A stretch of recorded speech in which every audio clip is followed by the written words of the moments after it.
Okay, beginning of turn 7 of God Kings, and hey, we got some leaders here.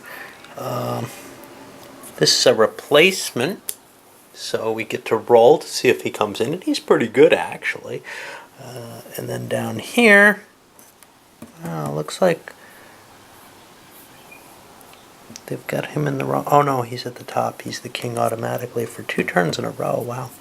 And here, again, a replacement potential. I'm just going to go up here.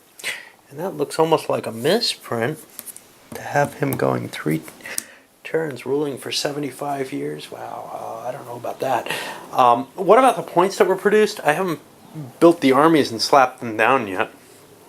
But the Egyptians have 11 tribute points and 10 wood points. The Babylonians saved some points. They're at 11, or got some trade points in, so they're at 11 tribute, only 8 wood. There might be a deal in there somewhere, except there's nobody with an excess of wood. Assyria here, 5 tribute, 3 wood, weakest of the powers, and the Hittites or Hatti look quite potent with the amount of territory they're holding, but they're only picking up 8 tribute and 6 wood. They may have some decent victory points, although this is sort of the poor side of the map, because nobody can take it from them easily, or desires to. So even if it was valuable, which maybe it should be more valuable, in terms of other reasons, play balance may have dictated that they reduce its value for some reason. I don't know. You see down here the Babylonians have the Sumerian side of things, which is also kind of valuable actually, but it's also protected. But there's much less of it. This over here, it'd be pretty hard to take that away from them. Personally, I'd rather see that valued, at least in production capacity, appropriately, and I'm not sure that it is. It's certainly not as wealthy an area as the Fertile Crescent itself, but it feels like it may be a little undervalued.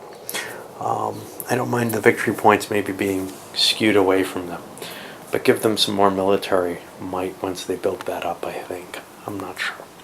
All right, I'll build the forces, see what kind of alliances and agreements can be made, and come back.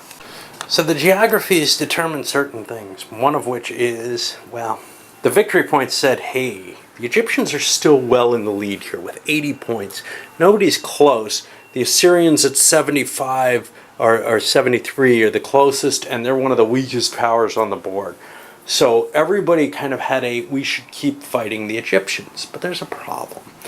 And that problem is the Assyrians, who have no outlet against Egypt. And their outlet right now, because they made their deal with Babylon and are sticking to that, was to march through the Hatti territory. And the Hatti have said, okay, look, it's all well and good, but we can't be marching down the Egyptian coast and having our own interior taken. So they cut a deal with the Egyptians and said, look, you fight your Babylonians, we'll fight the Assyrians, because basically this territory could have gone to Assyria and then allowed a 3-way attack, but the Babylonians chose to take it and keep it as their own value. So that means that the Assyrians and the Hatti will be at war, and now much uglier, Babylon and Egypt will face each other individually. Now Babylon's not that far behind in 60 points. The Hatti are in the worst shape at about 50. Army-wise, well, both the Babylonian and Egyptian armies are quite large. The Babylonian army is just full up. I think they've got a couple extra mercenaries in it underneath that I marked in case they're attacked, but they position themselves to fight this battle. The Egyptians, well, I think they're just full up. Oh no, they've got an extra whole division sitting down here that they're going to keep in reserve. Basically whoever can win the big fight. Well, the big fight is going to probably be a stalemate that lasts half the turn, and then there's going to be a province that falls or whatever. Over on the other side, the armies are a lot weaker. The Hatti have only 2 divisions, and a pile of chariots, whereas the Assyrians have 3 divisions, less chariots. Both have some mercenaries to help stiffen their resolve, and well, we'll see what happens, because there's they're both in mountainous terrain, so those chariots probably don't matter too much. And then there's, of course, the problem that the Hatti can withdraw back to their home province, which isn't terribly valuable for the Assyrians to take. Once you start fighting close to your home province like that, it becomes kind of difficult for anybody to get a grip on you, because if the Assyrians slide this way, well, you can come back down and take behind them. And if they fight you straight on, they're not going to gain much, which is kind of painful. All right, well, I guess this is where we are, and we'll get started. First round was an interesting one where we see, well, a little bit more event playing than usual.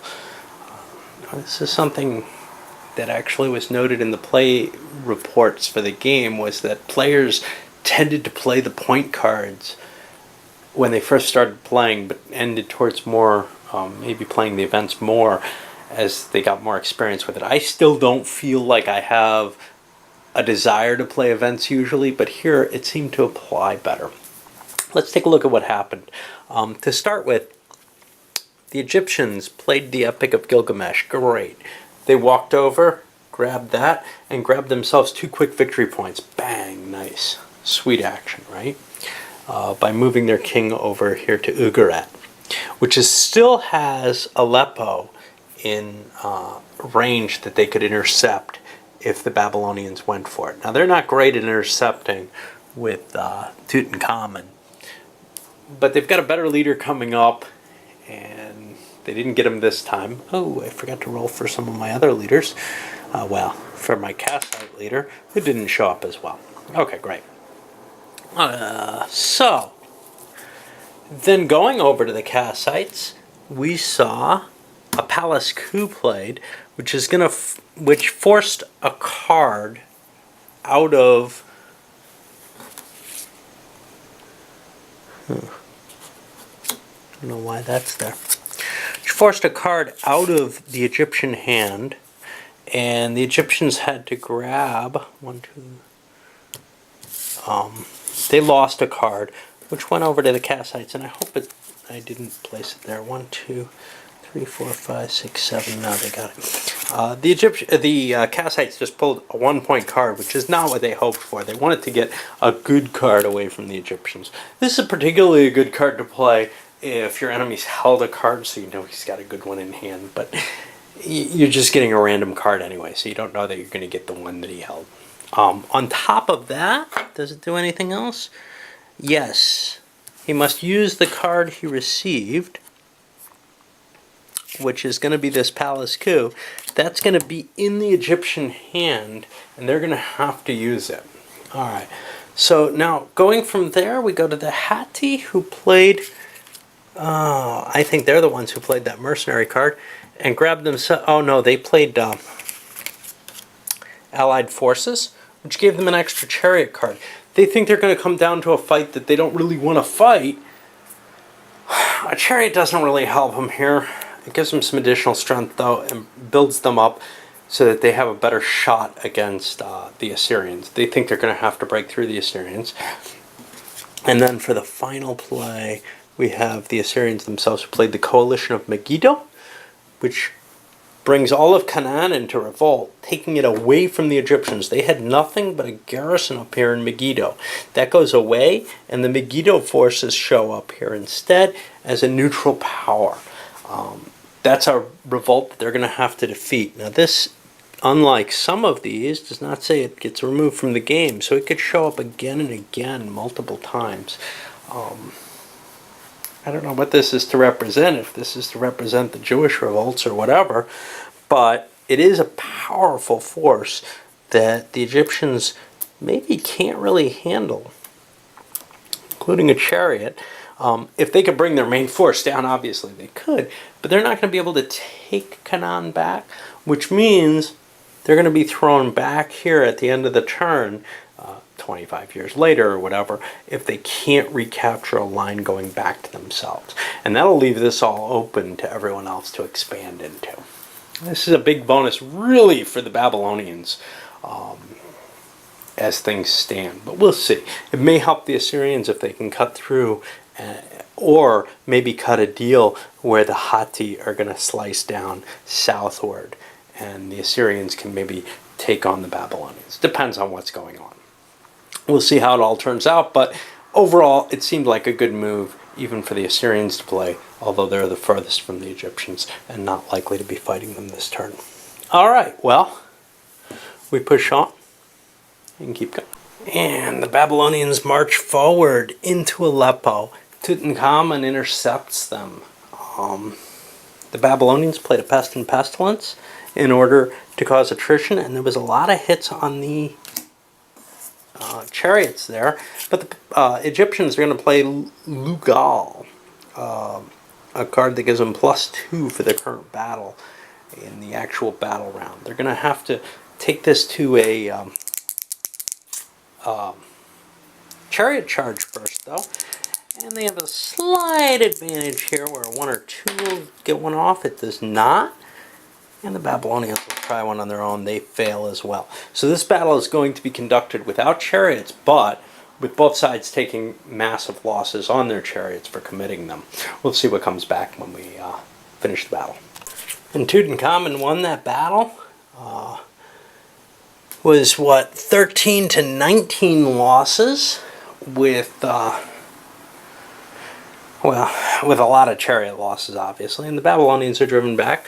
Egypt picks up another victory point for the turn. And they've held their position. The problem is they've got this Canaan issue here.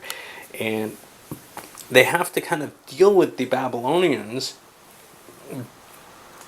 Otherwise, they're going to lose their territory. But if they don't deal with Canaan as well, they're going to be forced back to Egypt proper, and then this is open to everyone. We'll see.